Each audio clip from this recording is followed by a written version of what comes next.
everyone, and welcome back here to Lucky Loaders 15, where I'll be giving you 4 of my best tips for tomorrow's racing. Now, before we get stuck into them, I just want to go through a few things with you first of all.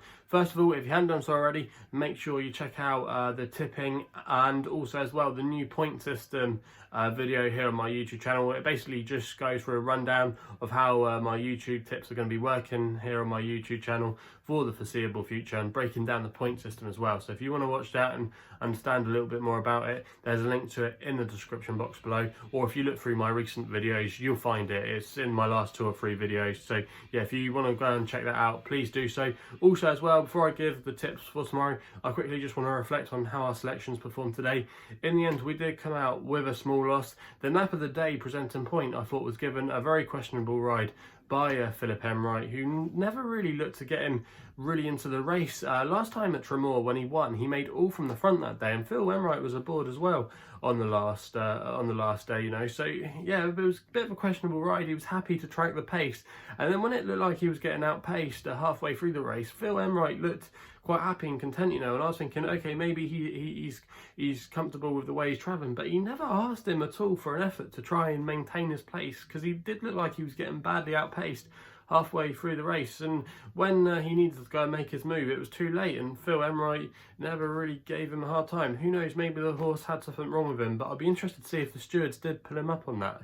It just looked like a very questionable ride in my opinion. I'm not normally one to criticise jockeys. I'm normally a defender of jockeys. I know that there's a lot of people out there that would watch a ride like that normally and be all over the jockey and, you know, criticising him, and sometimes it's not our place to criticise jockeys, and I normally defend them. But on this occasion, I've got to say, it did look a bit suspicious to me. So yeah, I'd be interested to see if the stewards did pull him in and ask him why the horse was pulled up early, and why he didn't look like to give it his maximum effort to try and hold his position. So yeah, just a little bit of a questionable ride there. Let me know in the comments box below if you saw the ride and what you thought of it. I'd like to know if you disagree with me, if you thought he gave him a perfect ride and I shouldn't be pulling him out there, you know, and just questioning his ride. I'd like to know your guys' thoughts on that, so just leave your comments in the comments box below on that one. And also as well, if you want to leave any comments for the tips for tomorrow, I like reading your guys' comments in the comments box below. So yeah, just do that if you haven't done so already. Also as well, we still had 2 other tips that ran today. They pulled us out of the fire a little bit there with 1 or 2 profitable selections, actually just 1 profitable selection, because that was Blame the Game. He made the frame at Musselburgh. We recommended him with the extra places with Sky Bet. At the time of recording, it was with 5 places, but due to the non-runners, it went down 4 places, but he still finished in 4th place in the end, Blame the Game. And that meant he scraped home a little bit of the place money there, so that wasn't too bad. And the other selection, Cool Mix, made the frame, advertised it, so 5 to 1 each way means we got our money back. So yeah, just a small loss on the day, but yeah, like I said, presenting point, I thought he was given a questionable ride, considering there was a strong market support behind him, and also as well, he wasn't ridden the way he was last time. So yeah, just a bit of an odd ride, I thought there. But yeah, enough of wallowing on what happened today. Let's get into the tips for tomorrow, what you all want to know.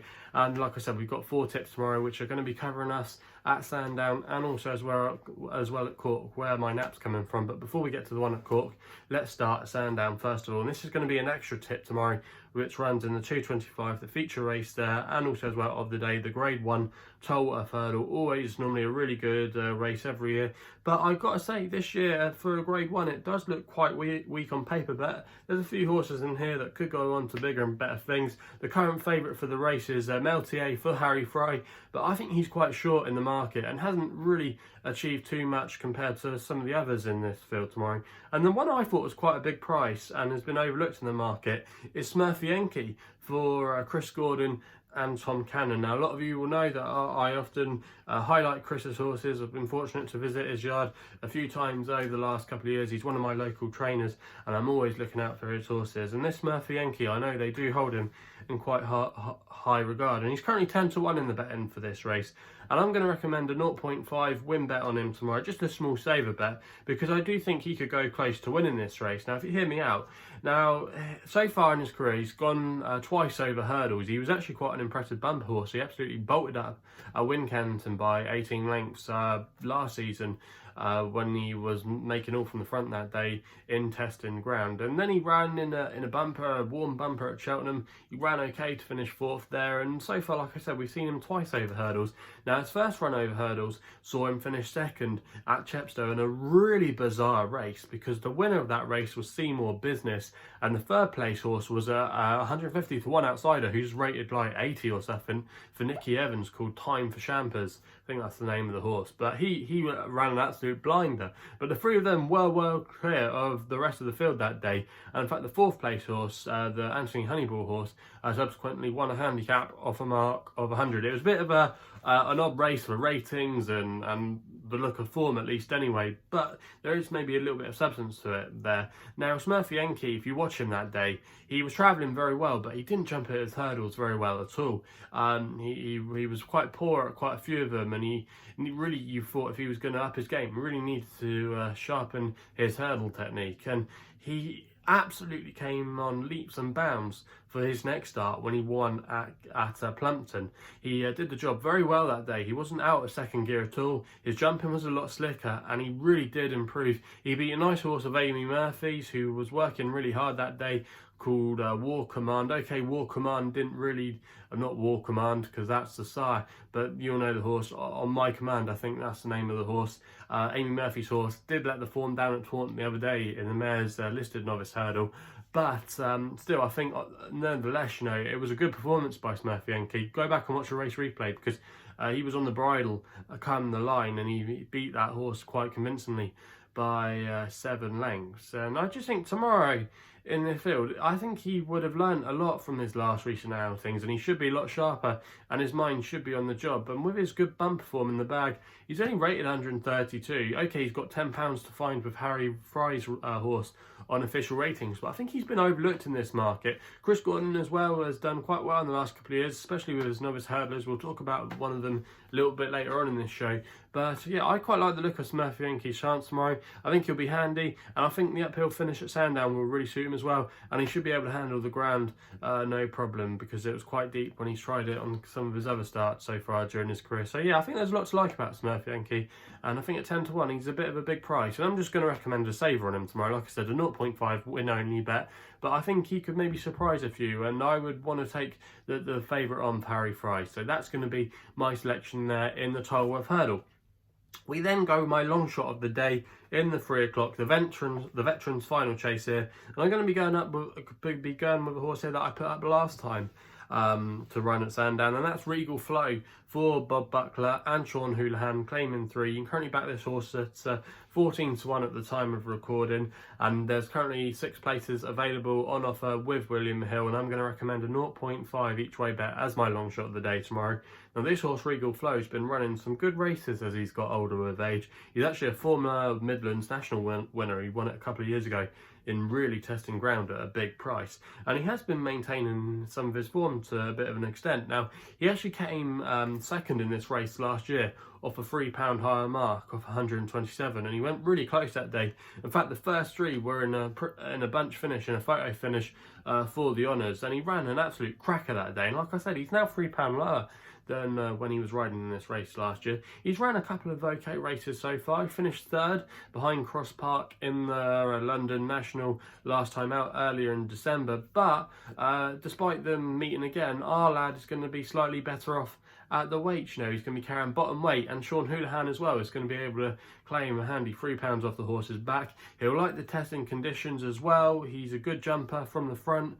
I think if he gets up there setting the pace tomorrow, sometimes Sandown can be a bit of a front runner's paradise, and it can be quite hard for the rest of the field to come back to them. If he's up there handy making the running, I think he could be able to last home, and I'll be disappointed at 14 to 1 if he couldn't at least fill the first 6. We know he stays really well. The conditions have been in his favour. He's off a workable mark despite him being now 14 years old, but I think if he can just build upon his run, get a couple of more pounds out of his run last time out in the London National, I think he'll be there or thereabouts fighting it out tomorrow for the places at least.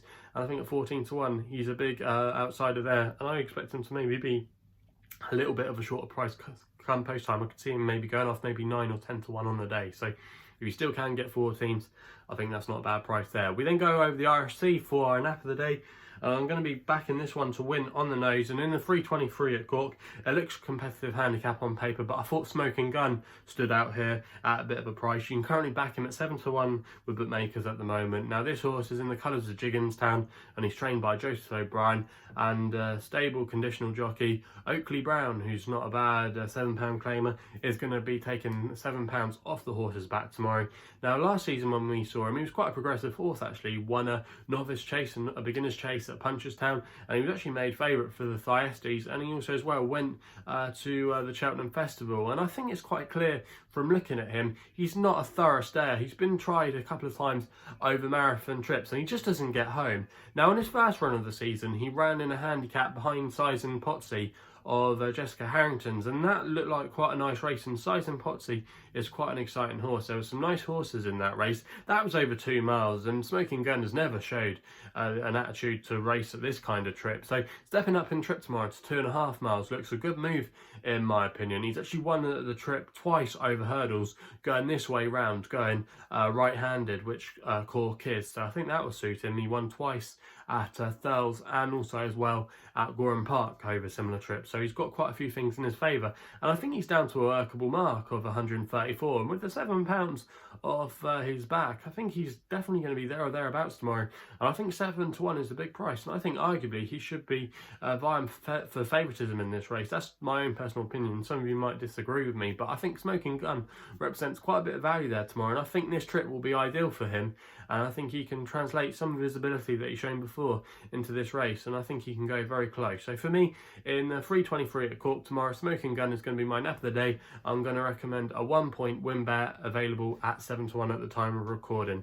So that's the nap of the day there. We then go with my next best of the day, which runs in the final race at Sandown. Now, we mentioned I was going to be going on about another Chris Gordon horse, another novice hurdler. Well, he's not a novice anymore. He'll be stepping up into like kind of professional company, if you can call it that now. And that's Highway 102 for Tom Cannon and Chris Gordon again.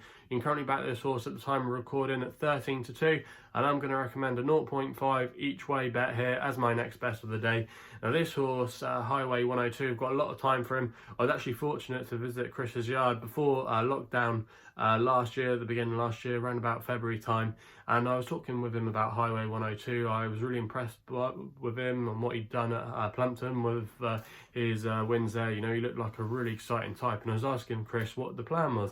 Well, he said at the time to me, the plan was to go for the Imperial Cup. And he also told me he thinks he was the best horse he's ever had. And he went on to achieve better than winning the Imperial Cup, because he never ran in it. He actually went on to run in the Duffcote hurdle at Kempton over 2 miles of grade 2, and he absolutely bolted up that day by making all from the front and was very, very impressive.